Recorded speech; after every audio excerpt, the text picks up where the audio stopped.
I'm going to be doing a scrape art activity. This is a fun summer DIY. The materials you're going to need are paint, an old gift card or a credit card, whatever you have at home, and paper. Alright, first we're going to add the paint, and what you're going to do is small dots for scrape art, not big blobs, so small little dots along the top, just like that. I'm going to add some different colors.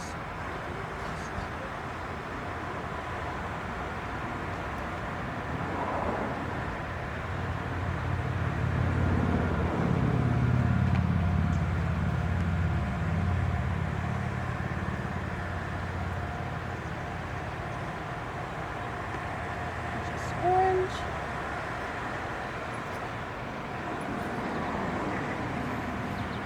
Alright, and then we're ready to scrape. So you want to hold the paper and just scrape straight down.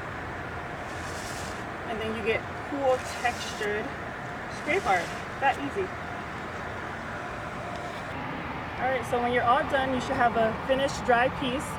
You can cut motifs to extend this project, and you can make different shapes, hang it around the house, wherever you like to decorate with.